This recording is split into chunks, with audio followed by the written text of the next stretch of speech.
Assalamualaikum warahmatullahi wabarakatuh. Perkenalkan, nama saya Elvan Danis, NIM 036, kelas PGSD 6A, mata kuliah Kepanduan. Baiklah, pada kesempatan kali ini saya akan mempresentasikan sebuah materi, yaitu mengenai administrasi dalam kepramukaan atau GUDEP. Nah, apa sih gugus depan atau GUDEP itu? Jadi gugus depan atau GUDEP adalah kesatuan organisasi dalam gerakan pramuka yang merupakan wadah untuk menghimpun anggota gerakan pramuka sebagai peserta didik, pembina pramuka, dan majelis pembimbing gugus depan. Gugus depan memiliki beberapa tingkatan. Yang pertama yaitu satu perindukan siaga. Nah, ini berusia 7 sampai 10 tahun. Dan yang kedua yaitu satu pasukan pramuka penggalang. Biasanya berusia 11 sampai 15 tahun.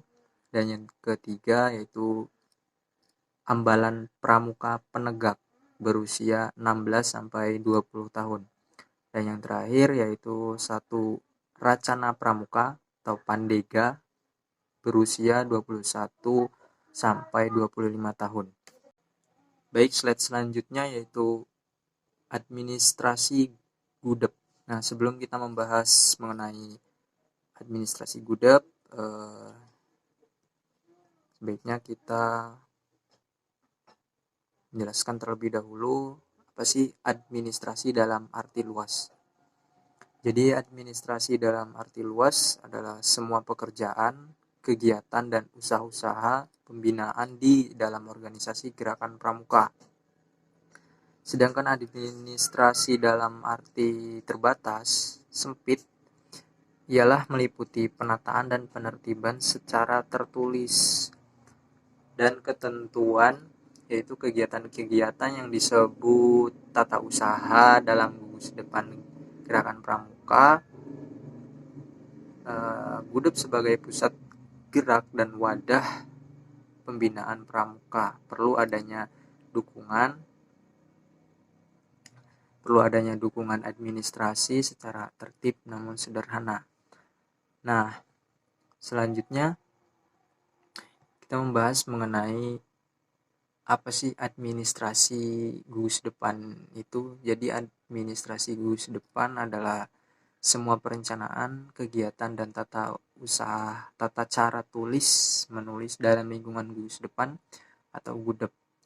Administrasi GUDEP ini memudahkan pelaksanaan organisasi. Dalam hal ini gerakan pramuka dan merupakan salah satu persyaratan yang harus ada jika ingin mengikuti akreditasi GUDEP. Nah, baik, untuk slide selanjutnya yaitu mengenai program kerja GUDEP. Nah, di dalam program kerja GUDEP ini ada dua ya. Yang pertama, program kerja tahunan. Program kerja tahunan ini merupakan rencana kegiatan yang menjadi dasar pelaksanaan kegiatan selama 1 tahun. Progja ini dijabarkan menjadi 3 tahapan yang masing-masing berlaku selama 4 bulan atau catur bulan. Pelaksanaannya dapat dilakukan menurut skala prioritas, mana yang perlu didahulukan sesuai dengan kondisi, baik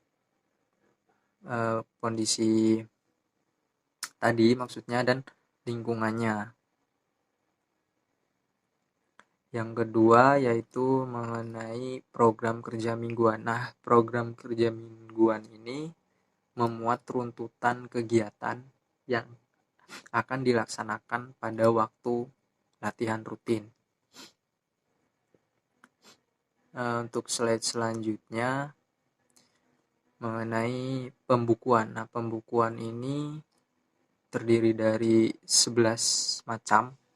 Yang pertama yaitu buku catatan peserta didik. Di dalam buku catatan peserta didik ini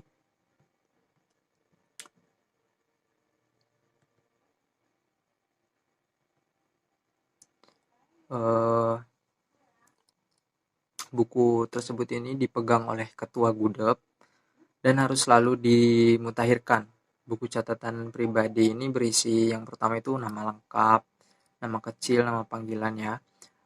Yang kedua tempat dan tanggal lahir, agama, tanggal masuk menjadi anggota gerakan pramuka, sifat baik yang perlu dikembangkan, dan sifat kurang baik yang perlu dikurangi atau dihilangkan, terus kepemimpinan yang pernah dialami atau diikuti. Yang ke-8 ini peristiwa-peristiwa penting selama menjadi peserta didik, tanggal dan tempat misalnya dilantik menjadi siaga, siaga mula, bantu, taka, garuda, naik golongan penggalang, dilantik menjadi penggalang, ramu, rakit, terap, dan seterusnya. Nah, yang 9 ini, yang ke-9 nih merupakan observasi terhadap pribadi anggota. Kecerdasan, gotong royong, disiplin, kegembiraan, suka menolong atau membantu, loyalitas, kejujuran, inisiatif, kepribadian, mentalitas, kreativitas, pengabdian, dan sebagainya. Yang 10 kegiatan kepramukaan atau kegiatan lain yang pernah diikuti. Dan yang ke-11 ini penyakit atau gangguan kesehatan yang pernah dan atau diderita. Yang ke-12 yang mutasi anggota dan sebagainya. Yang kedua ini buku registrasi peserta didik. Di dalam buku registrasi peserta didik ini berisi nama lengkap, jenis kelamin, tempat dan tanggal lahir, agama, nama orang tua atau wali, pekerjaan orang tua atau wali, alamat rumah, anak keberapa dari jumlah saudara berapa orang, lalu golongan darah, sekolah, bakat dan hobi, hal-hal yang perlu diperhatikan, misalnya kebiasaan, kesehatan, bahasa yang dikuasai, dan lain-lain. Lalu pengalaman dalam kepramukaan. Bagi peserta didik penyandang cacat perlu dimasukkan jenis kecacatannya. Lalu yang ketiga itu buku induk. Nah, buku induk ini biasanya juga terdiri dari nama lengkap, tanggal masuk diterima, dan lain-lain, serta ada untuk menempelkan vas foto ukuran 3x4. Dan yang keempat ini buku perencanaan latihan mingguan. Buku perencanaan latihan mingguan ini dibuat seperti tabel ya, dari hari misal tanggal berapa, lalu ada waktu, kegiatan, saran, dan di dalamnya juga terdapat mengetahui pembinanya siapa, lalu peradananya siapa. Yang kelima buku absen. Nah, buku absen ini ya seperti absen pada umumnya ya, ada nama, terus kelas, program studi, tanda tangan, dan yang keenam buku kas keuangan. Seperti buku kas pada umumnya, buku kas ini ada tanggal, nomor kode, nomor bukti, uraian, dan lain-lain. Yang ketujuh ini buku inventaris. Buku inventaris ini ya biasanya di dalam itu ada nama barang, merek atau tipe, kode barang, jumlah barang, harga tanggal pengadaan, kondisi, dan keterangan. Yang ke-8 ini buku agenda, surat masuk atau surat keluar. Nah, di dalam buku agenda surat masuk atau keluar ini biasanya juga ada nomor, tanggal, nomor surat, keluar atau masuk, lampiran, perihal, dan keterangan. Yang ke-9 ini buku ekspedisi. Buku ekspedisi ini ya mengenai nomor surat, tanggal, perihal, tujuan, paraf, keterangan. Dan yang 10 ini buku log catatan peristiwa penting. Buku log catatan peristiwa penting ini biasanya ada ya kolomnya, yaitu nomor, tanggal, catatan, dan keterangan.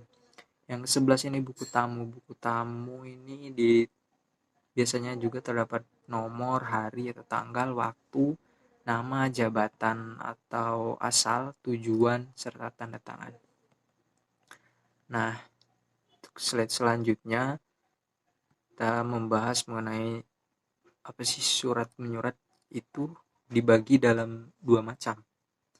Jadi yang pertama itu surat masuk. Surat masuk itu semua tulisan-tulisan atau berita-berita yang diterima dari instansi atau pihak lain yang penerimanya dipusatkan di sekretariatan atau bagian lain yang diberi wewenang untuk tugas itu. Nah, selanjutnya itu surat keluar. Surat keluar itu semua tulisan-tulisan yang dikirimkan kepada instansi atau pihak lain yang setiap konsep atau diajukan kepada pimpinan disalurkan melalui kepada sekretariat atau pejabat yang diberi wewenang meneliti. Baiklah, sekian presentasi dari saya. Kurang lebihnya saya mohon maaf. Terima kasih. Assalamualaikum warahmatullahi wabarakatuh.